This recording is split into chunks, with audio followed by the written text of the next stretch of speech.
right. The Ryan and Dirk Real Estate Welcome Podcast. back. Week 2. This salad is massive. Oh my goodness. If you've never been to West Side Social over here in Standale on the West Grand side, massive salads. So, Yes. we're both being healthy today, if you can consider a massive salad this healthy. So I did the Blackened Chicken Cobb Salad. It's massive. It comes with bacon, pico, avocado, gorgonzola. I didn't say that right. Pico. Blackened chicken is what I did. Dirk did grilled chicken, and they have the Southwest sauce. It's literally to die for it. So if you're looking for a healthy salad, check out West Side Social over here in Standale. Yes, the windows are open. It's a beautiful day. Oh, love it. Yeah, it's gonna be. This is a good one. So we actually have some really fun content to cover today as well.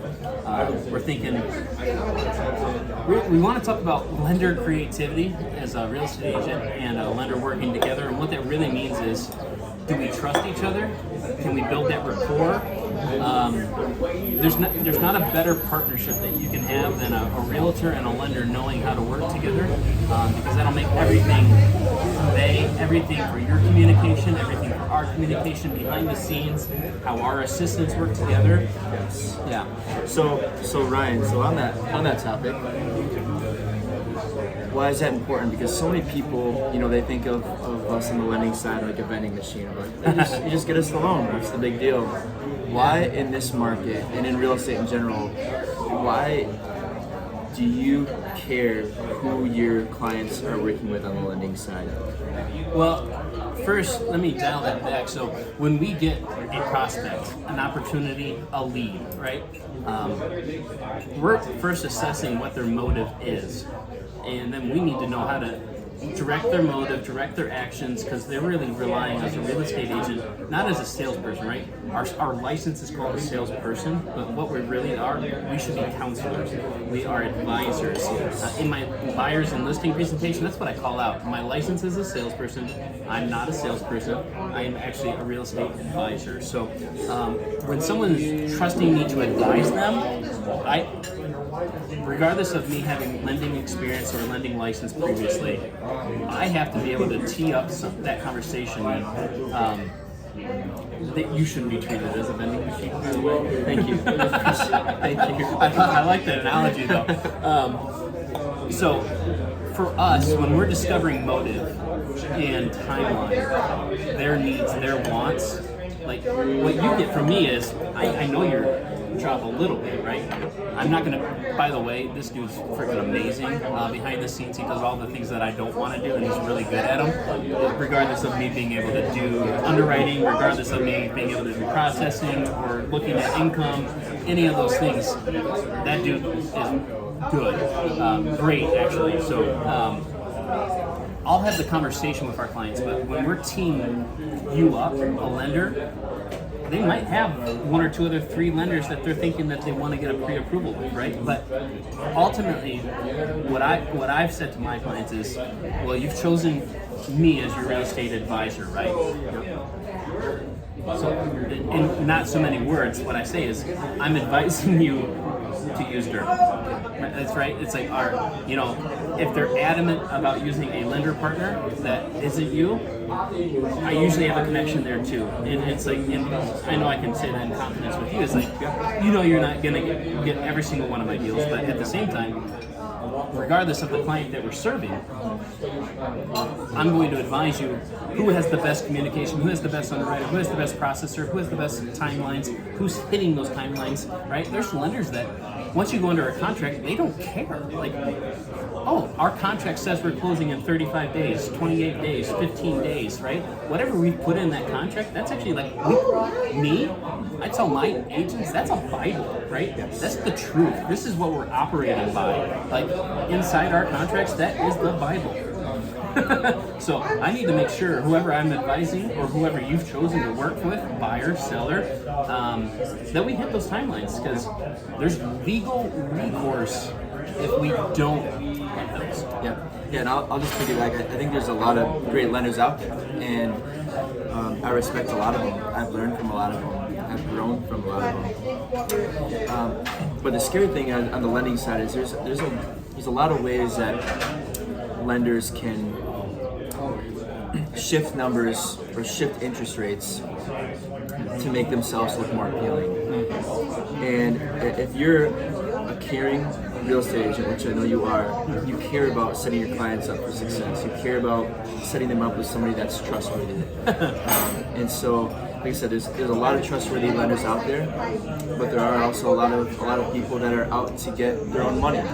People that don't care about your budget; they just want to set people up with the highest loan amount possible because we're 100% commission. That's how we get paid.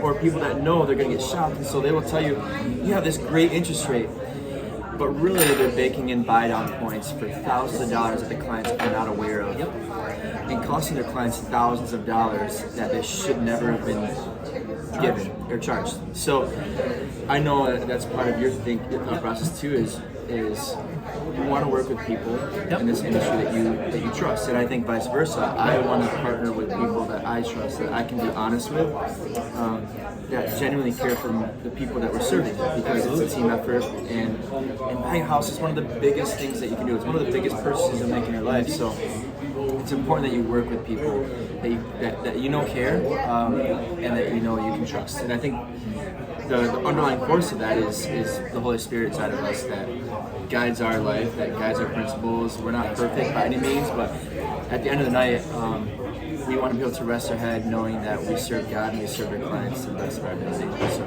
Well, and on that note, on those fees, those charges, there's people that I've worked with, clients that I've worked with, that I will make zero money, zero commissions off of, that put together a transaction outside of real estate without me. Like I said, I'm an advisor. Regardless of where you're at in your transaction, I'm a service provider. So just last week I met with someone to look over their loan estimate. They wanted an unbiased opinion of where they're at. Like, they're under contract. They're gonna make this purchase. They asked me, am I making a sound decision? They got to me late in the game. They had already been under contract. One of my past clients said, hey, if you don't want these people's opinion, ask Ryan. I sat down with him. I'm going to make zero from that, other than the benefit of working with my past client. Like, rapport. I'm a huge rapport person. I'm a goodwill person. So, sat down, looked over his loan estimate. I said, you couldn't lock in your interest rate today at any better rate. And I said, your closing costs, those are below market average. I said, if you want another lender's opinion on this, I teed you up. And I said, if you want another lender's opinion on your loan estimate, here's my contact. He's probably not going to reach out to you, but but at the same time, that's what we're doing, right? It's like, I can tell you, you're below market average. You're, all these other things, because I look at those every single week, if not every single day. But that's what we're doing is we look at so many loan estimates. Yeah. We look at closing disclosures. We're looking at settlement sheets, and we're like, where did this fee come from? Yes. What is this fee? Yes. Right? Yep. So, and it's scary. Like it's a lot to take in, and so I know I've served a lot of clients, and I'm happy to go through those line by line with you, because it's a lot of fees and there's a lot of hands in the pot in terms of getting a mortgage, getting a loan, getting a house, and so it can be daunting. We're happy to look at those and cross-reference those for you if you want. Yep. So. Now, you didn't expect this question, but maybe you're not supposed to do it on this podcast, but you're making a change coming soon, aren't you? Is that something you can share yet? Office-wise? It is, yeah. Okay.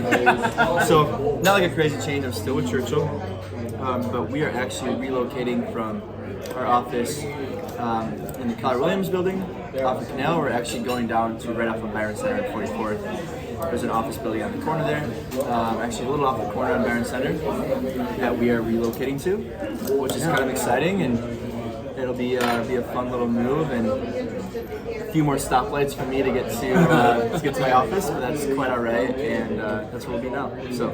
Well, we were talking about that previously too. It's like Dirk and I both we live on the west side of Grand Rapids, But in our earlier part of our career, we had to commute to the east side of Grand Rapids all the time. So a couple extra stoplights for us is not a big deal. Not a big deal at all. Rush hour traffic is not. So, speaking of changes, you have some stuff on the horizon. Are you able to share some of that? Are you able to divulge some of that to the people that are still listening to us? Yeah, thank you, by the way. Thank you. We're 10 minutes into this, and this is a new podcast. We're freaking pumped about it. So, and you get to hear us chewing, but not so much. So, yeah. This March, I gotta take a glass of water. This March, we made an offer on a commercial building over on 44th in the Clyde Park area. It's the old Chemical Bank, Huntington Bank branch, 13,000 square foot building. We're set to close on that August 8th, August 9th. Fully fundraised, fully ready to go, ready to close, and we're building it out as a professional building with lenders, title company, real estate office, and I'm missing it. Financial advisor. We're working on getting a CPA in there, working on getting a life estate attorney in there. So it's going to be a fully professional building. In addition to that, we're looking for a coffee vendor to go into the building as well. So we've got a few prospects. We're building it out for a full coffee shop.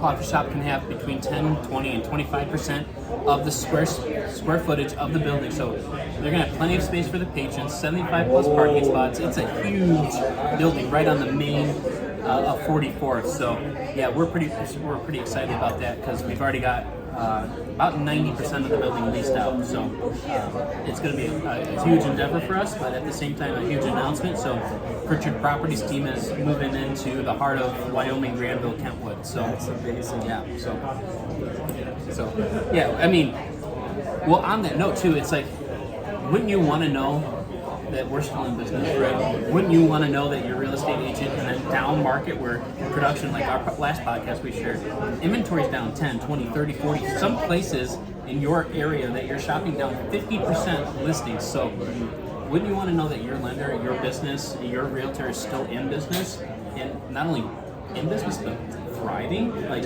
we're doing well, like, and we're expanding, we're growing. More people are trusting us, and we want to reward them with having a spot to come see us and do everything. So that was kind of like one of our biggest visions behind this is a holistic approach to everything outside of a real estate transaction, from life until death. Like, I mean, not to be, whatever that word is, morbid. Thank you, about it. But like, I might not be directly influenced in whatever's happening in that transaction with your life estate, with your CPA. But if we're all in the same building working together, and you feel confident that that's in a good direction, I thought that was a pretty good choice. Yeah. And real quick, just as a quick halftime, what do you think of the salad? The salad. Oh, by the way, I'm just gonna. What would you rate it? Scale of 1 to 10. That's Blackened Chicken. So every time I come here, I don't have one in front of me right now.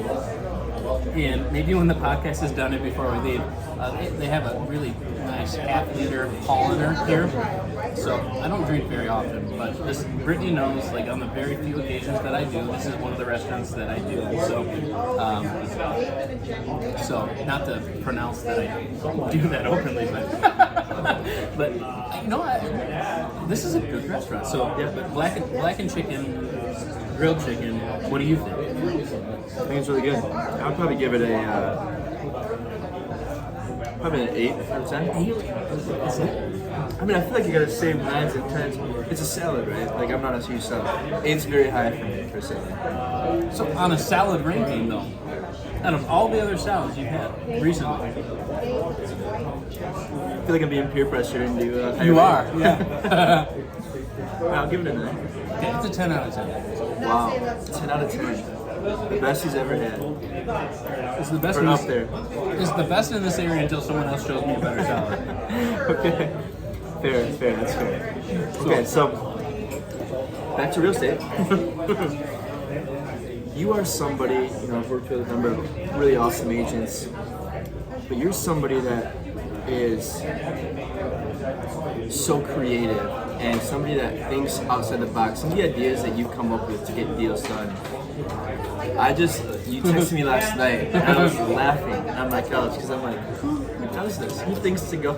Literally said, that's next level real estate. I'm like, that's a little next level, like almost like tone it down. You're too over the top good at what you're doing. So describe the importance of that and maybe give an example of, it doesn't have to be what we did last night, but I'll do what we did earlier this year. yeah, give an example. So earlier this year, I had a string of 8 closings that are all dominoing together.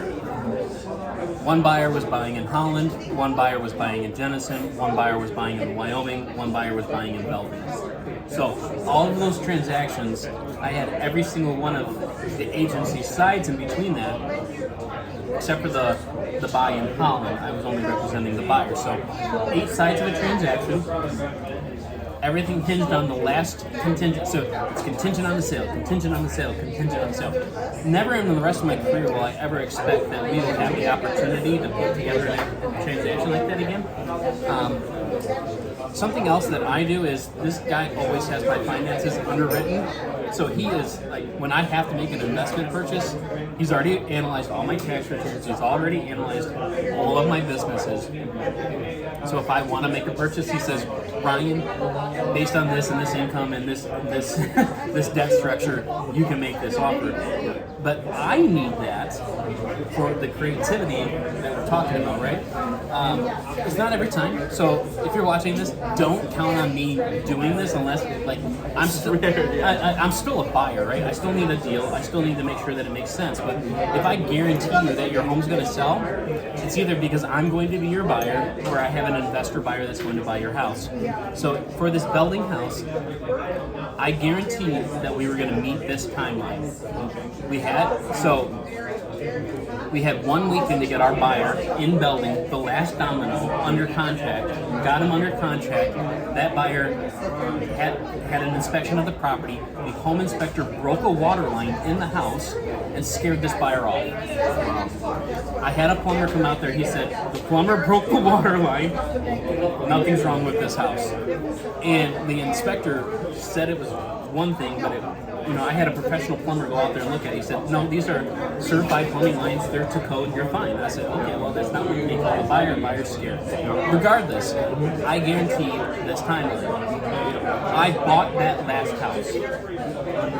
So, and that's going to come up more often, like in these real estate transactions where we guarantee a home sale.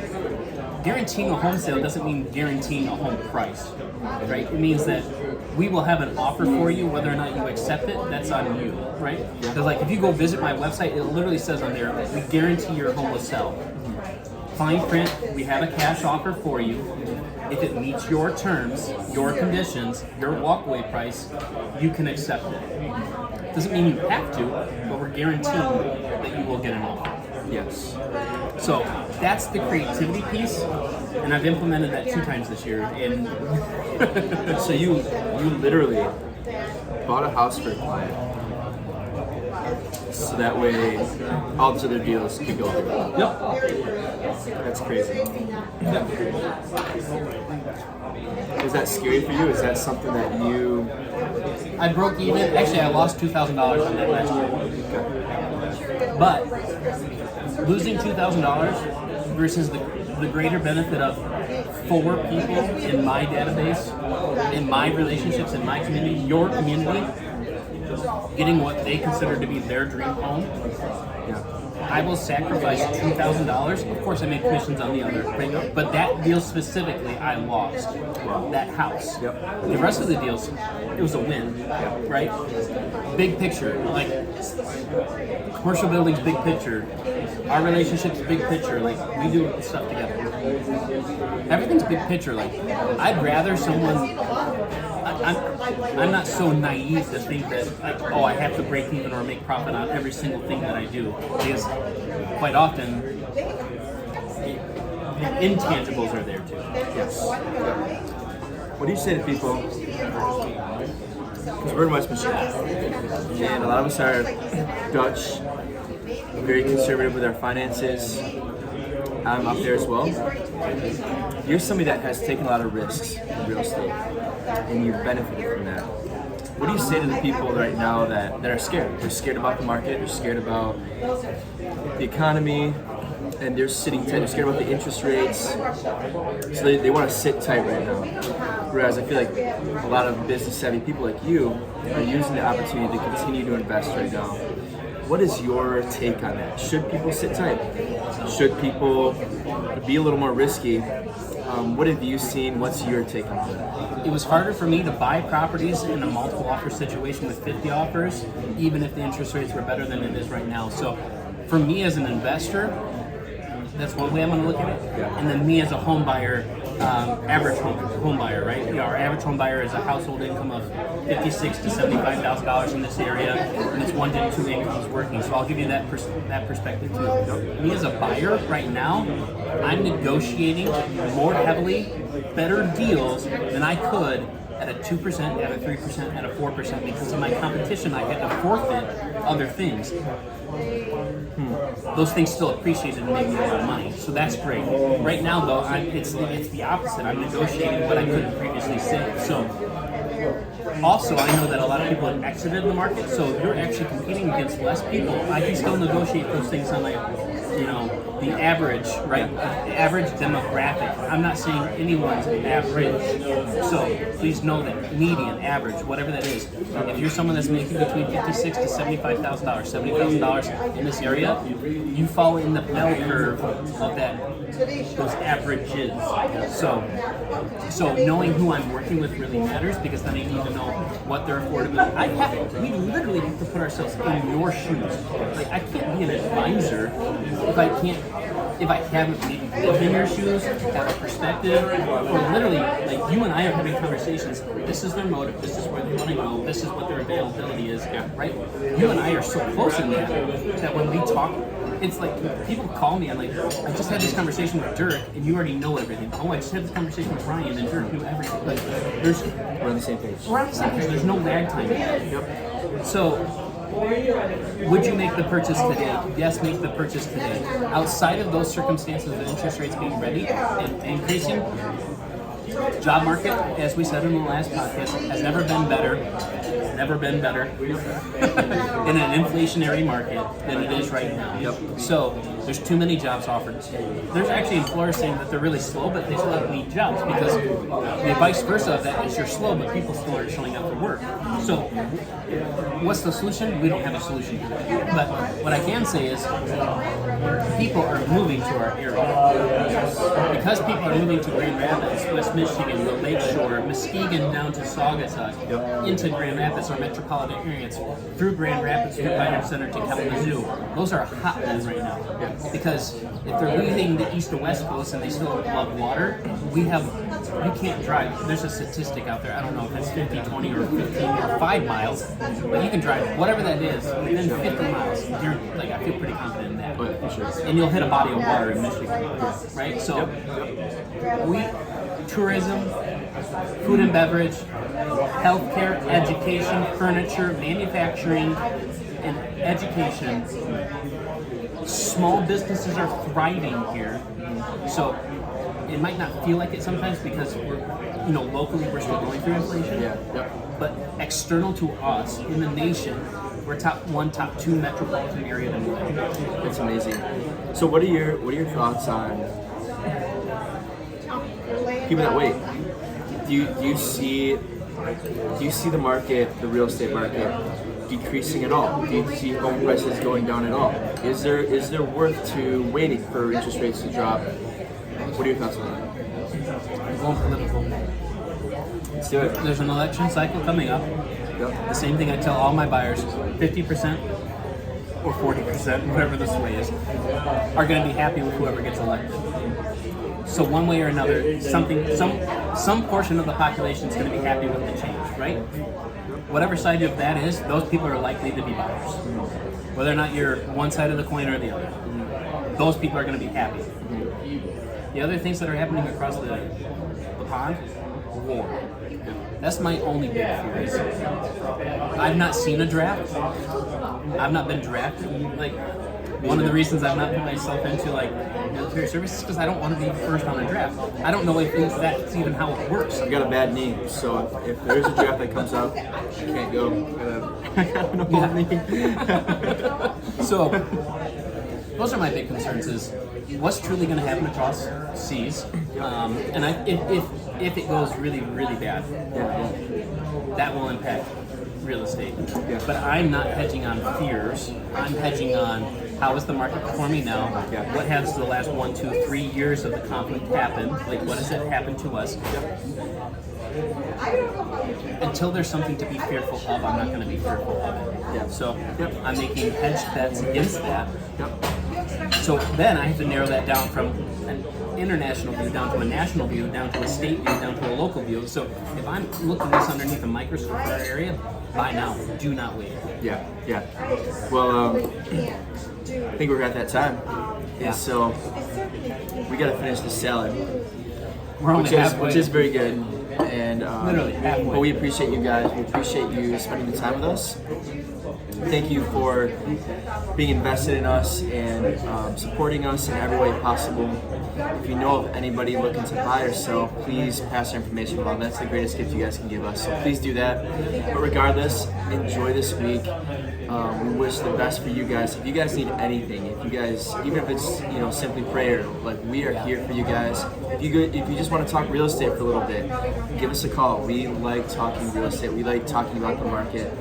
Whatever it is, please reach out to us. We wish you guys the very best. Follow us, subscribe, and we'll talk to you later.